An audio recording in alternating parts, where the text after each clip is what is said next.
আর ঠেলাঠেলি ধাক্কাধাক্কি ভেদাভেদ এগুলো আমরা চাই না, বহু করেছি। এখন আমরা ঐক্যবদ্ধভাবে চলতে চাই। ও দুনিয়ার মানুষ, আমরা আজকে বিভিন্ন ভেদাভেদ থাকার কারণে আমাদের দিকে মাত্র কয়েক পার্সেন্ট বিধর্মীরা, উগ্রবাদী কয়েক পার্সেন্ট ব্যক্তিরা আমাদের দিকে চোখ রাঙিয়ে কথা বলে, মুসলিম নারীদের ইজ্জত নিয়ে সিনিমিনি করার দুঃসাহস তারা করে। কেন জানেন? আমাদের ভিতরে ভেদাভেদ যদি এক থাকতাম তাইলে তারা আমাদের নারীদের ইজ্জত নিয়ে সিনিমিনি করা তো দূরের কথা, আমাদের দিকে চোখ রাঙিয়ে তাকানোর দুঃসাহস করতো না। তাইলে আমাদের আল্লাহ এক, নবী এক, কোরআন এক, ধর্ম এক, মুসলমানের এক থাকার দরকার আছে না নেই? আমাদের প্রভু এক, নবীর উম্মত, জীবন বিধান এক, ঐশী বাণী কোরআন। আমাদের প্রভু এক, এক নবীর উম্মত, জীবন বিধান এক, ঐশী বাণী কোরআন।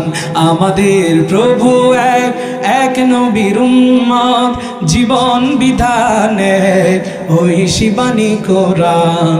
তবে কেন এক নও হে মুসলমান, এক হও করি আহ্বান, ঠিক না? তবে কেন এক নও হে মুসলমান, এক হও করি আহ্বান। আমাদের প্রভু এক, এক নবীর উম্মত, জীবন বিধান এক, ঐশী বাণী কোরআন। আমাদের প্রভু এক, এক নবীর উম্মত, জীবন বিধান এক, ঐশী বাণী কোরআন। বাইতুল্লাহ এক, মদিনা শরীফে, উহুদ পাহাড়ে, বদরের মাঠে।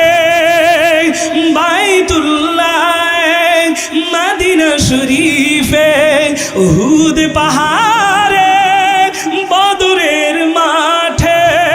একটাই তো জীবন আর একটাই মরণ, একটাই তো জীবন আর একটাই মরণ। একই সাথে মিলে মিশে একটাই প্রাণ। তবে কেন এক নও হে মুসলমান, এক হও করি আহ্বান। তবে কেন এক নও হে মুসলমান, এক হও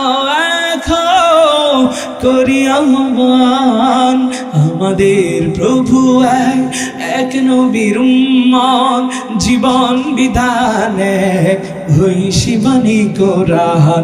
আমাদের প্রভু এক, এক নবীর উম্মত, জীবন বিধান এক, ঐশী বাণী কোরআন। ও মুসলমান, আমাদের এক হওয়ার দরকার আছে না নাই?